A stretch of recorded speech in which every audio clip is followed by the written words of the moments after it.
Hey everybody, welcome to Saturday afternoon and we're only 10 minutes late. Because Mike needs coffee. So, while he's getting his coffee and I get on the computer on my phone here and start sharing our program, just a little Saturday afternoon in the cabin with Mike and Dan. Nothing special. We already recorded the podcast for the week, so you're going to have to tune in on Monday to listen to that one. It's a good one. We went over the speech from Tuesday night. Mike went out and seen Mr. Sean Mahoney, conservationist. Really good speaker. Really well done. Put on your headphones, sit back, listen to that. Kind of give us your thoughts about that one. Not a typical show that we do. But it was pretty powerful in ways that makes you think, not just for today, Monday, but maybe 50 years out and what we can do. Hey, look who got some coffee. Got my coffee, folks. I'm ready to rock and roll. We're going to share a couple things here on Facebook. Yeah, let's do some sharing. And I'm going to actually take our audio down just a touch. I hear just a little bit of echo. And then we will get rocking and rolling here on a fine Saturday afternoon here in Michigan. Dan, you may have to monitor because I don't have a whole lot of... Power left? Yes. Well, let me get all set up for powering. Oh, how's if I talk into the microphone? Oh, turn my volume down. Turn your volume down. Yep. All right. Hope everybody's having a good Saturday afternoon. If you're not in the woods, it's probably because it's raining where you're at or windy as all get out. Right, but we're supposed to have a good cold week this week, so... But we're going to give it a go here because you're going to head up north tomorrow and enjoy some hunting. I hope to. That would be awesome. That is the plan. Good deal. All right. Looks like everything's good. All right, let's rock and roll. David Boggs is on board, Andy Eberhardt, and a couple others, maybe you and me, but thanks for joining us this afternoon. As Danny said in the intro to the show, we've already recorded the podcast, and that was due to the fact that I was at a lecture series at Michigan State University on Tuesday with Shane Mahoney, leading conservationist in the world. Fabulous speaker, insightful. Made me think a lot. Anyway, I actually recorded that presentation on my iPhone, which I had to do some work to get it to where we could actually air it. Right, exactly. So it's a lecture. It's in a lecture hall. So you're going to have to, when you listen, go listen to the podcast. Please, just go listen to the podcast. A lot of things there that just make you go, wow, yeah, I didn't think about that before. And just about conservation in general. And exactly. Being a leader in conservation. Jason Radecki says, hey, Mike, honk when you're driving through Mile. I will do that. I will actually honk when I go through Mile. People will probably think I'm crazy, but I will do that. Not up there. No, not up there. So, yeah, how was it? We talked about the speech in the podcast, but right. How was the crowd? How was the... The crowd was from young to old. Okay. Which I was like, okay. I expected, sorry, but I expected a bunch of stuffed shirts. And I actually made that comment. Yes, you did. When I first got there, before I went into the lecture hall. I was like, man, it's just, I get the feeling like I'm going to be with a bunch of stuffed shirts tonight. Didn't know quite what to expect. So, but actually, it was a wide range of people across the outdoor industry were there. Gentleman from QDMA, our state board member, was there. Actually, two of them, and one was on the national board, if I do remember right. And Jason Meekoff and some of his friends were there from backcountry hunters and anglers. Students were there, a couple grad students. Men, women, both. So it was a wide range of people that were there. It just wasn't a one age class of people where no. It was a good.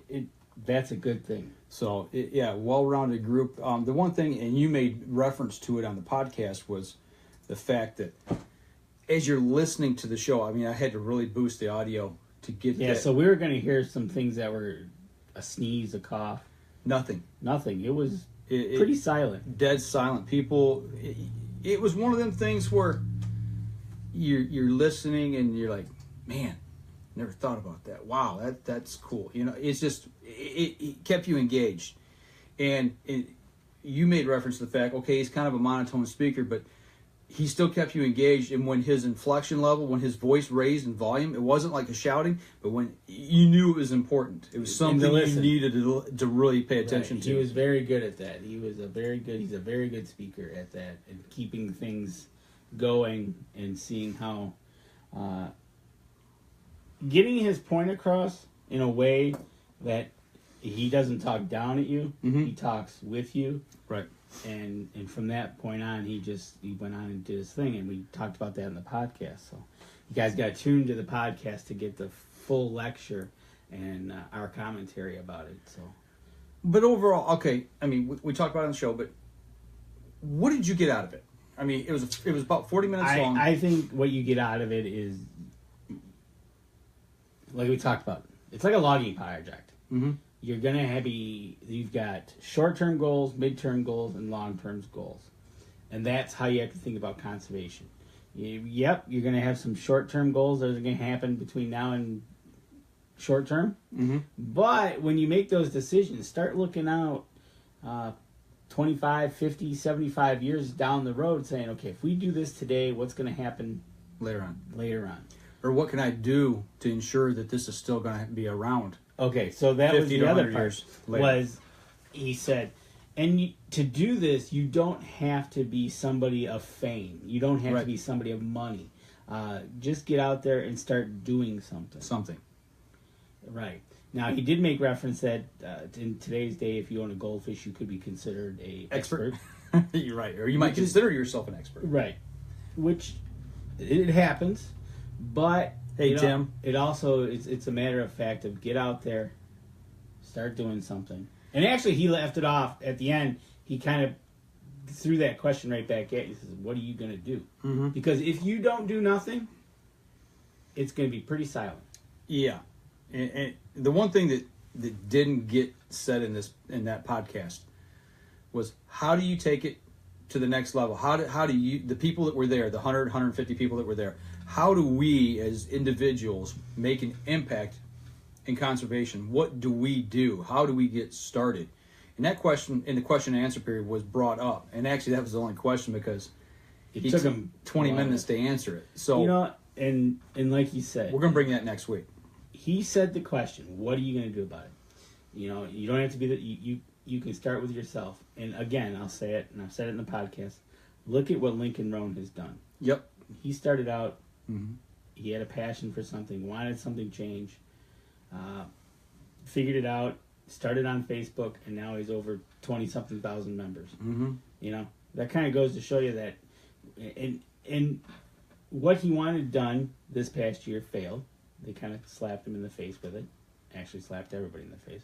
Hey, Charles. But he also said, and Mahoney said this too, don't stop.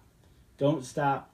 If it took, back then when they were talking about Teddy Roosevelt and Muir and all those guys, he says, if it took 5, 10, 15, 20 years to get something passed that they wanted to, it took that long. It took that long. Same thing with Lincoln Roan. Yep. He got last year, actually earlier this year for us, it didn't go through. Mm-hmm. Did he fold up shop? No. He said, you know what? We're going to regather the troops, think about it, and we're just going to start on it, and we're going to keep going. Yep. You know, next year we'll get right back on it. And he's still going. Yep. You know, don't fold up shop. Don't get into the people's ear and keep going. Keep pressing on. Now, when he said that there's the 3 types, right? The people that don't care, the groups that divide themselves, mm-hmm. that's always good. And then the lack of money. Those are the 3 problems facing us. And the Robertson-Pittman Act kind of helps us with the money. Mm-hmm. Gives us something there. But it's like, you know what? He's got a point. And how many times do we hear that clubs divide themselves? Yeah, if you made a point in the podcast too, talking about dividing yourself or being stagnant and not embracing change, not embracing and looking ahead to the future. Like, this is the way we've always done it, and it should never change. You know, we're gonna stick to our guns on this matter. You know, if you don't move and flow with things, you get left behind pretty soon. Your organization is full of nothing but older people, and I'm sorry, but that's just the truth. I'm not calling out old people. I'm just saying that's the way it is. And you have nobody to pass it on to. Right. And that's what's going to happen with conservation. We're not going to have anything to pass on to if we don't do something to help preserve it. Exactly. And if you're not going to pass on their traditions to the younger generations and how-tos and that, and not include them, the old adage, well, you're too young. Well, they are to a point. But you can actually start getting in their minds when they are young. Maybe they can't go out in the field with you. Yeah. But there's things at home you can do to help that and perpetuate that. And that's one of the things, if you start young, it just becomes a natural, that's what they do. Well, I'll give you just a little insight into next week's show and what he said about how to get started. One of the things he talked about was getting in the ears of kids when they're young. 2 years old. He's talking 2 years old, okay? And that's all I'm going to say and leave it there because I want you to listen next week. I took my kids out when they were young, and if we were going to go sit for an hour, that was it. So be it. It was an hour. Yep. And I planned that. I said, okay. I told Deb, I said, hey, we're going to go out, sit in the blind. I don't know. See you in 45 minutes, maybe. Maybe. In maybe 45 seconds. Right, exactly. And they went out, they sat, and I let them dictate how I was going to, I didn't make them sit there and sit there. Right. So, okay. Right. And it gradually, and they just do it. And it's one of those things that we gotta be teachers. You know, it brings me back to the first time I took Michael into a tree stand with me. He was 5. Yes, I put a 5-year-old in a tree stand. Don't judge me. Right. It was a long time ago. But I had him in the stand with me. And I remember watching two beautiful 8-point bucks walk down the fence row towards us. And as I'm watching, they're probably 75, 80 yards out. He proceeds, I got 2 stands, they're side by side, okay? Just like this, right next to each other, on the same tree, okay? So he's sitting right here. And he proceeds to stand up and go, shoot him, Dad, shoot him. And of course, the bucks, boom, and away they go. And we still joke about that story today, but you want to kick him out of the tree stand. But no, he's a 5-year-old. You're teaching him, and just you kind of go through it. Look, bud, you can't do that. They can hear you. They can see you. If you sit still and be quiet, they'll get closer, and we'll get a chance to shoot them. Right. It's a teaching moment. And we got them set back down, and within an hour, 5 doe come in, fed through the field right up to our stand, walked under our stand, and right out behind us. And as they walked away, he kind of turned to me and he said, Dad, that was the coolest thing I ever seen. Right. And bang. I taught him something in the field, didn't yell at him, and got him hooked. And he got to be in nature, up close, personal, and have that engagement with it. So. And that's the thing. And conservation, the way he explained it, was exactly that. It's not. That was okay.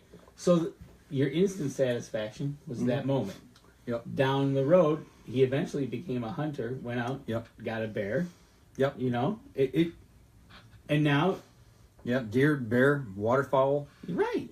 Fish. And that's the thing. And my long-term goal is that if and when he gets married and has children, that he passes that passion onto them. Bucksnort right now, my daughter's boy, he's that next generation and I've already started. Right. The kid, he's 14 months old, and this weekend he come through the house.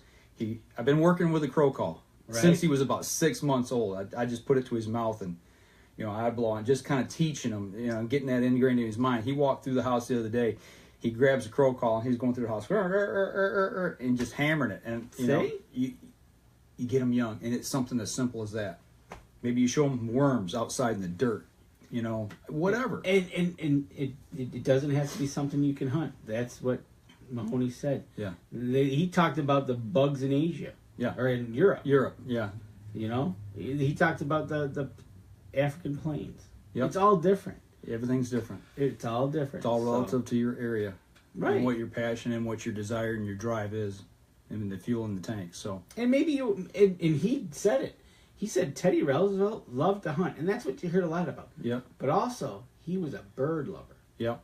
He loved birds. So. And it wasn't just game species. No. Songbirds. He would run out of a bird returning from migration. The warblers. The warblers. That's what it was. Okay. He'd come running out of the Oval Office. Yeah, at the White to go House. listen to them. Yep, for the first time when they come back. How many times on Facebook do we see here in Michigan? Because the robins are native to Michigan. That's our state bird.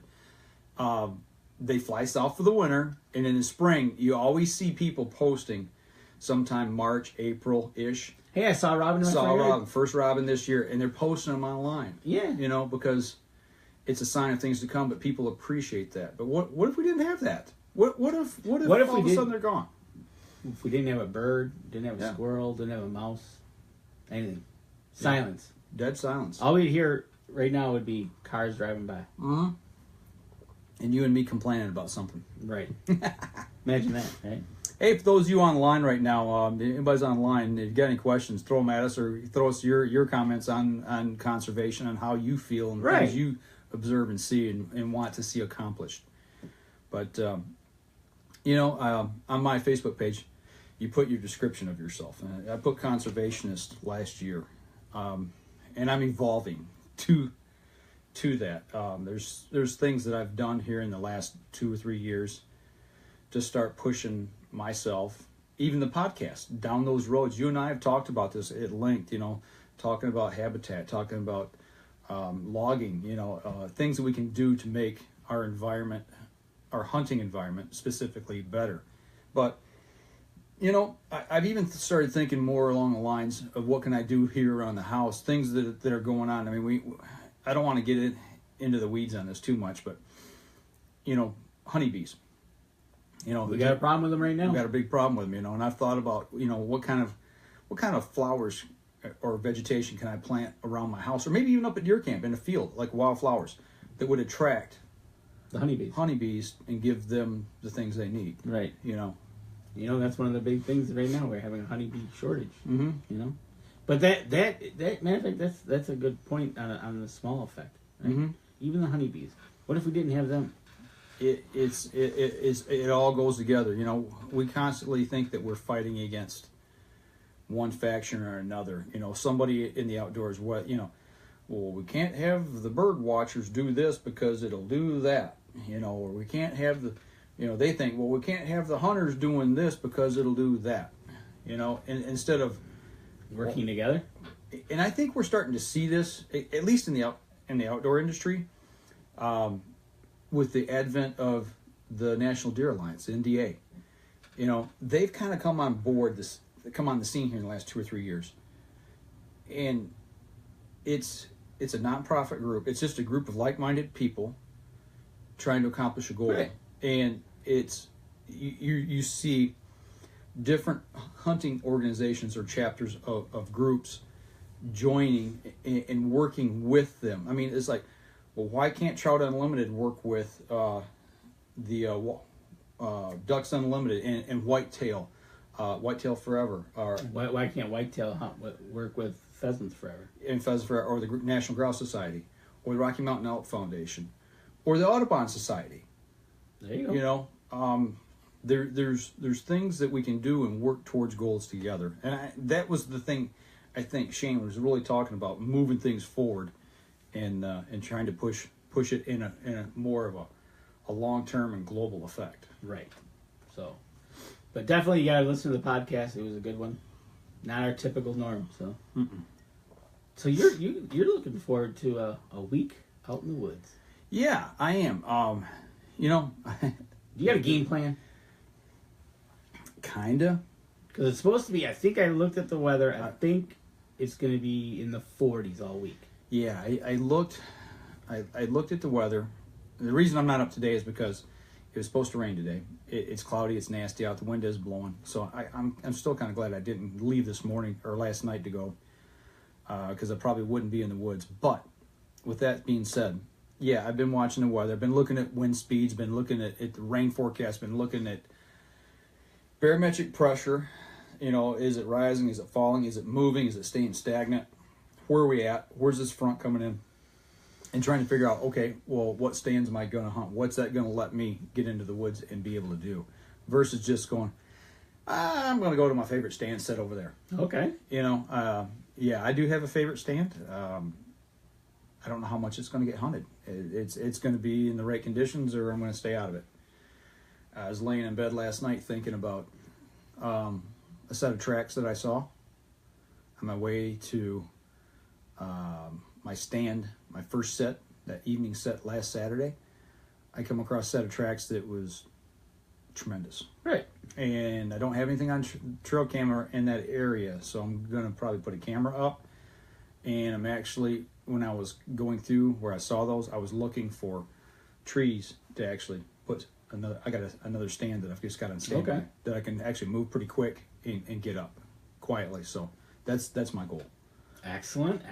So I think it's gonna be a good week. I hope so. My dad is supposed to come up. Okay. He was having some issues with some cattle he's got down there. Yeah, so he did get his cattle moved. He was putting a hunting blind out as well down there. And he could be here today. He could be here tomorrow. Or he could be here in the middle of the week. Or he may not come at all. I don't know. It's just, that's the way he rolls. You never know when he's going to show up. Right. David Boggs, a good buddy of ours, he's coming up to hang out with us. Hey, Michael Ryder, what's going on, man? But yeah, I plan on being up in the stand, you know, and hunting hard and hunting smart. Good deal. You know, and that's one of the things is having kind of a game plan. I won't be probably going up till November. I'll get some crossbow hunting in, and then into gun season. Okay. And yeah, I've been thinking what I'm going to be doing when I go up there. I left an area alone that I've got some pictures of a decent buck, and I didn't go back there. I'm thinking I might sneak in there and that's kind of saving it. Yeah. Okay. I think I'm going to set up in there. I might try to get a camera up in there when I first get there, just to get. But I have an idea which way he's running. Okay. But I'm pretty sure with the rut on, it's not going to matter. All bets are off. But I left an area alone, so I'm just hoping I can catch him cruising through there again. Do you guys have a quote-unquote sanctuary on your property that you don't go into at all? And give them rest, or no? Is your property big enough for it? It's big enough for it. Truthfully, yeah. I guess we do. I guess there's an area that I hunt, which is right on the edge of the sanctuary. Mm-hmm. And then from that point, which would be south, there's a whole south end of a property that nobody really goes into. Okay. I go into it once in a while. I've hunted it a couple times. But, yeah, I guess that would be the sanctuary. I try to catch them going to and from it with the one blind that I do have. So I'm thinking I might set up there, or I might set up... I don't know if the property next to us planted anything. Okay. So I might set up on the border there. Okay. Michael Ryder was just asking when I'm going to be up for rifle. Am I going to make it up for rifle season? Yeah. Actually, bow hunting. I'm going to be leaving tomorrow morning, heading up, and stay through the week. Come back home. I'm going to work, which will be the week of the 6th, 7th, and 8th. Yeah. Starting that Monday, I'll work that whole week, and I won't be heading back up to camp until the night of the 14th. Oh, okay. The night before, when I get out of work, guns going to be packed. All my gear, boom, I'm gone. So you're leaving the night of the 13th and have 14th. the 14th? Oh, No. so you're leaving the night of the 14th. So opening morning Yeah. will be the next morning when the sun comes up. Yeah, I'll get up there probably about midnight, slide in, get some sleep, get up, get out, hit it, Okay. do my thing. Gotcha. I plan on leaving the 11th, I think. Saturday to Saturday. So Okay. we'll... Unless I can get out of work early, I might even take a half day just to get out early and get up there. But that's the plan anyway. So So one thing I like to do is when we're transitioning over to the hunting season, usually the last... We've had some good cracks, some good deer on the 14th. That's the problem. right. It's like, I know my cousin missed an 8-pointer on the 14th with a bow, and I shot him on the 15th with a gun. Okay. It is like, so we've I know the 14th. I like to get out of the woods early, have a good dinner, just kind of chill the night before the gear up and right, retool for gun season. Right. So I'm hoping the weather. I see they had snow up there. I don't know how much we're getting. I know they had snow in Calumet. Saw that this morning. Yeah, I saw the picture. Main Street. We got somebody reported here. I don't know who it was on Facebook that said that there was snow in Lewiston. Right. He said it was definitely snowing in Lewiston. So that's up in Radecki's area. Yeah, that's just south of where I'm hunting. So right. Yeah, so maybe some snow up that way. You might have a little snow this week. Maybe. You never know in Michigan. I'm prepared either way because we've gone that last rain that came through stayed on the west side for the longest time. Mm-hmm. Then finally moved over here. But no, I'll be you'll be up there. Don't forget your wind scent. Oh no, got that. I'm gonna be making sure I got this ready to roll. So that's the earth scent right there. I'll take mine. I'm gonna be switching over to my Doe and Estrus here. Yep, got the Killer Food Plot spray. I'll be using that Doe and Estrus. I'll be using that one and get out there and it'll be nice. It'll be nice to hear the birds. Timothy Callan, I got my 12 point on Saturday, September 30th in Minnesota with my longbow. Nice. Sweet. That's early in the season. Guys that are able to get out. There's quite a few states that start that September. weekend. You know. In September they start. I think last Saturday. Kentucky goes. I wish we did that here. It'd be nice. You know, it's always October 1st. You know, and it's is what it is. Is what it is, but yeah, you know, it'd be nice to be able to get out and do the full weekend because October 1st this year was on Sunday. And I'm like, I'm not driving all the way up north for one day, one morning hunt. One morning hunt. Right. So yeah, no, I'm kind of getting excited. Weather's finally starting to change. Kind of excited about that. I would hope so.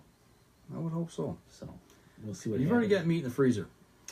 We do, and thanks for reminding me. What are you having for dinner tonight, Danny? Not tonight. Nope, tonight. But you know what? I wanted to make some.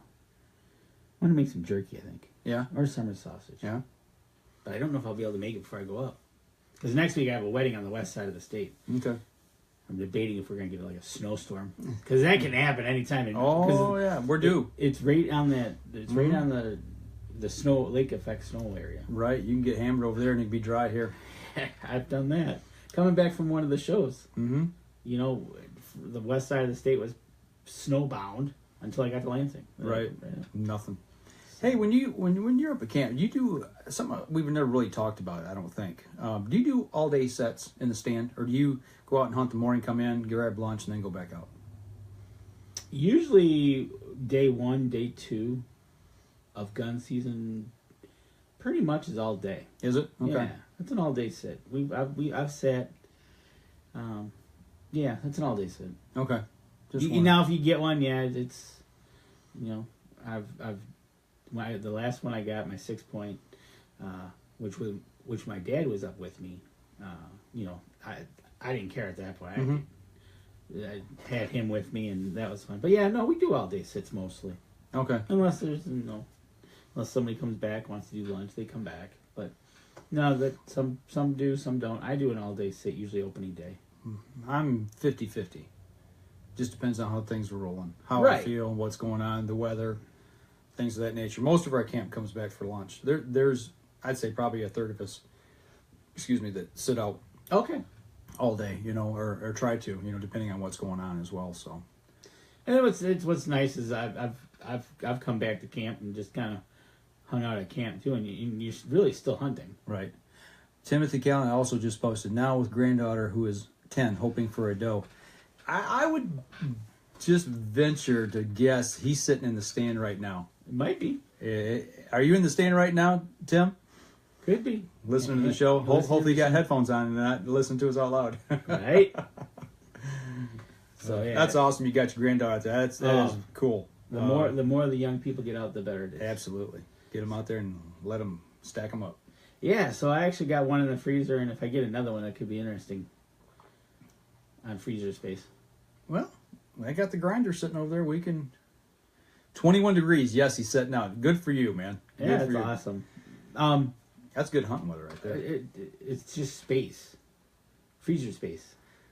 I'll take care of it for you. Yeah, I know you would. I'll have to especially mark them with tracking devices. GPS chip them. Hey, why'd you take? Hey, that bag or that package of hamburgers moving in his house. Right, it's going to the frying pan. That's right. And I trust me, I wouldn't leave you the tenderloins. Yeah, I don't think you would. I didn't figure you would. No. So, but no, other than that, I just, it's, I got a wedding next weekend. We got this weekend. We're doing the show here. You're heading up north. My plan is to be back here in the cabin Sunday night next week. Yep, I'll be back here. I'll either be back Saturday night or Sunday, I'm guessing, unless I tag out, and well, even then I'll probably, depending if my dad comes up, depending on how long David wants to stay up. Right, exactly. Those things. So, another member at camp, Dave, he's coming up. So we're gonna have 3 or 4 people up. So it'd be, I've never really had that experience of having that many people around for bow season. Usually I'm most of the time by myself. Okay. Which gets really boring. What about you? Do you like to hunt by yourself, or do you like to have other people in camp? What's your preference on that? I love it when there's a group. Yeah. When you have a group of people and it's just, you come in at night or you go out in the morning, the camaraderie around talking or whatever's the stories or whatever you're talking about.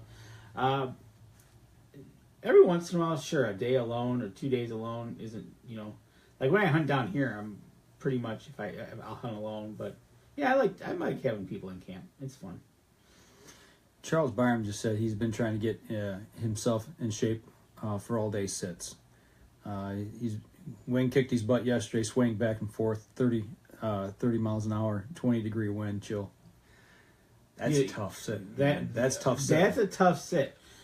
Usually for rifle season, I'm usually in a ground blind. Okay. So I'll have a heater and have my little buddy or big buddy, whichever one it is. Interesting you bring that up, because I've been debating when I set in both of my the 2 stands I used when I was up last weekend. I'm like, vantage point here is pretty good. See pretty decent amount of ways. Distance. Do I break out of that mode of being in a tree, out of a shooting house? A couple of them we got erased, so I'm still up in the air. But you're surrounded, you're protected. You got your heater. I remember not the last doe I shot. That was last year before last. I was up late season, like the last day or 2 of rifle season, and I chose to sit in a tree stand. It was 26 degrees, wind was blowing about 25-30 miles an hour, and it was snowing. And I sat for 6 hours until I shot my doe right before dark. And it was tough. Bone chilling, so to speak? Was it tough to pull your bow back? Was that gun season? It was gun season. Okay, it was rifle season, yeah. Now imagine that and you had to pull back a bow. Right. I was just like, do I really? I could have got up and went and got in a shooting house and got warm, but that hunt, I particularly wanted to push myself to see how far I could really, could I stay out most of the day? Could I make it through and are the deer moving where I'm at? Or do I want to take the easy way, the luxury way, and go sit and kick back, fall asleep possibly in a chair and stay warm? So absolutely. But there is a convenience. Now, it's kind of funny when we talk about this, because I've seen videos of them hunting in Texas where it is just ungodly hot and they're sweating inside the shooting house, right? Right. But we're talking completely the opposite, where we're building fires. Right. So, I'll be in probably a ground blind. Like I said, I got this idea in my head where I want to sit. So, it's cool. I'm ready.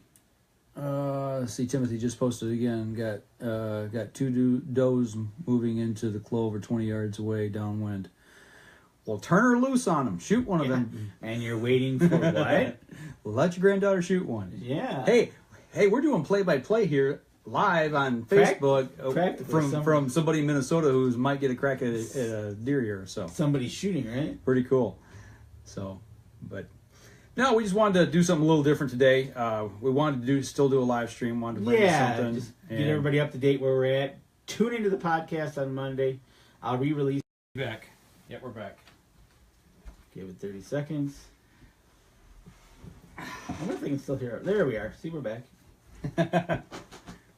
what? I don't know what's going on with the feed there. There we are. Yeah, it had to catch up. That's what happens when I don't turn the ring off on my phone. So, but kind of getting back to what we were talking about there. Yeah, it's listen to the podcast. We're gonna post it to drop tomorrow night, probably 9 o'clock, our normal 10 o'clock time. But you can always catch it throughout the week as well. So yeah, so cool. Anything else you want to throw in? No, I'm all set. I'm ready. Get you up north.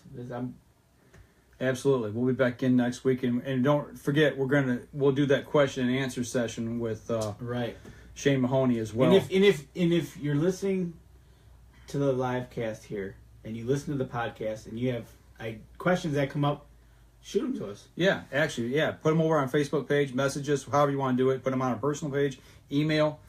Yeah. Our email link is on our regular website. Yep. Oh, she got it. We got an update from Tim in Minnesota. She got the doe. Awesome. That is right. Live play-by-play here. So his 10-year-old granddaughter just shot a doe. That is way cool. I think it's the first time we've ever done that. I think so. Send us a picture. Yeah, actually, post a picture on our page. Charles said, glad you guys came on. You all have fun and get one. Hope so, Charles. You too, man. We'll hope so. But yeah, tune into that show. It's powerful. I think so. I have got a new fire burning within me for this, and yeah, it's long term.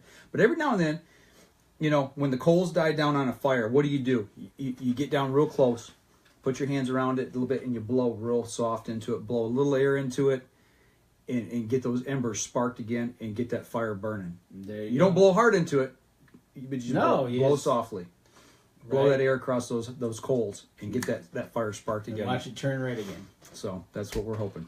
Yes, sir. Alrighty, folks, that'll do it for us. And Tim Callan says, yep, got the kill. So the doe is down. Post a picture for us. We want to see it. You can post it on this link, put it on our Facebook page. We want to see her sitting beside that doe.